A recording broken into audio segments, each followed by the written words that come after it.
Hello guys, வணக்கம் and welcome back to the film of the YouTube channel. ஒரு மனசு அடக்கமாக இருக்கலாங்க, ஆனால் இந்த அளவுக்கு மீறி அடக்கமாக இருந்தால் என்னங்க பண்ணுறது?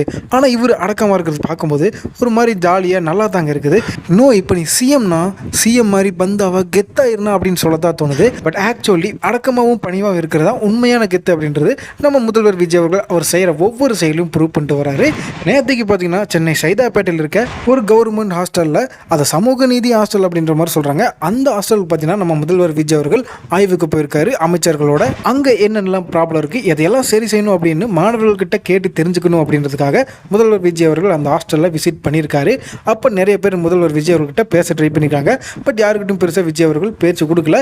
ஆனால் ஒரே ஒருத்தர் மட்டும், சார் ஒரு 5 மினிட்ஸ் சார், என்னோட ப்ராப்ளத்தில் நான் சொல்லிடுறேன் சார், அதுக்கப்புறம் நீங்கள் முடிவெடுத்துங்க சார் அப்படின்னு நம்ம சிஎம் விஜய் அவர்கிட்ட ஒரு ரெக்வஸ்ட்டாக கேட்க, நம்ம சிஎம் சார் எந்த ஒரு மறுப்பும் தெரிவிக்காமல் சொல்லுங்கள் என்னென்ன ப்ராப்ளம் எல்லாம் இருக்குது அப்படின்னு சொல்லி காது கொடுத்து கேட்டாருங்க. அதுக்கு அந்த நபரும் அந்த ஸ்டூடெண்ட் என்ன சொல்லியிருக்காரு அப்படின்னு பார்த்தீங்கன்னா, காலேஜில் சாப்பாடு இந்த மாதிரி புழு பூச்சிகள்லாம் இருக்குது, ஃபங்க்ஷனே சரியில்லை, அங்கேருந்து செக்யூரிட்டி சரியாக ஒர்க் பண்ணுறது இல்லை, எதுக்கு எடுத்தாலும் சிடுன்னு விடுறாங்க, ஏதாவது சரியா இல்லை அப்படின்னு சொல்லி கேள்வி கேட்டு அதை பற்றி கம்ப்ளைண்ட் பண்ண அப்படின்னா ஒரு வாரம் அவங்க கரெக்டாக தான் பண்ணுறாங்க. அதுக்கப்புறம் அவங்களுக்கு மெதப்பாய் மறுபடியும் பழைய நிலைமைக்கு அவங்க வந்துடுறாங்க. ரூமில் நாங்கள் 5-6 பேர்த்துக்கு ஒரே ஃபேனு, அந்த ஃபேனு ஒழுங்காக ஓடாதனால வேறு வழி இல்லாமல் காத்தோட்டமாக இருக்கணும் அப்படின்றதுக்காக நாங்கள் வெளியே வந்து படுக்கிறோம். ஆனால் வெளியே வந்து படுத்தாலும் கொசுக்கடி தொல்லை தாங்க முடியல சார், இதை பற்றி செக்யூரிட்டிகிட்ட கம்ப்ளைண்ட் பண்ணி சரி பண்ணுங்க அப்படின்னு சொன்னோம்னா இலக்காரமாகவும் அதிகாரமாகவும் பேசுகிறாரு.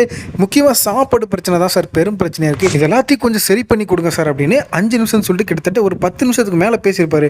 பட் விஜய் அவர்கள் எந்த ஒரு சங்கடமும் படாமல் அந்த ஸ்டூடெண்ட்ஸ் சொல்கிற எல்லா கம்ப்ளைண்ட்ஸையும் காது கொடுத்து பொறுமையாக அதை நோட் பண்ணி வேறு வைக்கிறாருங்க தன்னோட பிஏ வச்சு. இந்த இடத்துல முன்னாள் முதலமைச்சர் யாராக இருந்தாலுமே இந்த அளவுக்கு பொறுமையாக மாணவர்கள்கிட்ட டைம் கொடுத்துக்கு என்ன சொல்கிறாங்க அப்படின்னு சொல்லி எல்லாம் கேட்க மாட்டாங்க. ஆனால் நம்ம சிஎம் விஜயன்னா எந்த ஒரு இரிட்டேஷனும் ஆகாமல் அவங்க சொல்கிற எல்லா கம்ப்ளைண்ட்ஸையும் காது கொடுத்து கேட்டு அதை நோட் பண்ணி வேறு வைக்கிறாருங்க.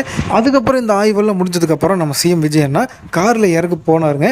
அப்போ மழை பெஞ்சிட்டு இருந்திருக்கும் போல் இருக்குது. அப்போ முதல்வர் விஜயன்னா கொடையை தானே தான் பிடிச்சிட்டு வர்றாரு. அதுக்கப்புறம் கொஞ்ச நேரத்துக்கு பவுன்சர்ஸ் விஜய் அவர்களுக்கு கொடை பிடிச்சிட்டு வந்தாங்க. அதுக்கப்புறம் வேணாம் கொடுங்க, நானே கொடை பிடிச்சிக்கிறேன் அப்படின்னு சொல்லி அவரே அந்த கொடையை வாங்கி கார் ஸ்டாப்பிங் வரைக்கும் பிடிச்சிட்டு போனார். ஏன்டா தனக்கு தானே கொடையை பிடிச்சிட்டு கார் வரைக்கும் போகிறதெல்லாம் பெரிய விஷயமா பேசுறியாடா அப்படின்னு சொல்லிட்டு கேட்பீங்க. இதுக்கு முன்னாடி இந்த முதலமைச்சர்கள்லாம் பார்த்தீங்கன்னா கொடை பிடிக்க ஒருத்தன், சாக்ஸ மாட்ட ஒருத்தன், கார் கேட்டை திறக்க ஒருத்தன், கதவை திறக்க ஒருத்தன், நடக்க கூட்டிகிட்டு போகிறதுக்கு ஒருத்தன்ட்டு ஒரு சாதாரண மனுஷன் செய்கிற அடிப்படை விஷயத்தை கூட இன்னொருத்தவங்களோட உதவியால் தான் செய்வாங்க. பட் நம்ம முதலமைச்சர் ரொம்பவே எளிமையானவராக இருக்கு. கடவுளோட ஆசீர்வாதத்தினால நம்ம தமிழ்நாட்டோட அரசனா மாறியிருக்காரு. உயர்வு வரும்போது பணிவு வர வேண்டும் அப்படின்ற ஒரு அழகான வார்த்தைக்கு சிறந்த ஒரு எடுத்துக்காட்டை நம்ம முதல்வர் விஜய் அவர்கள் தான். இவரோட இந்த பணிவுக்கெல்லாம் தமிழ்நாட்டுக்கு மட்டும் இல்லைங்க, இந்தியாவுக்கே ஒரு நாள் அரசனா மாறுவார் பாருங்க.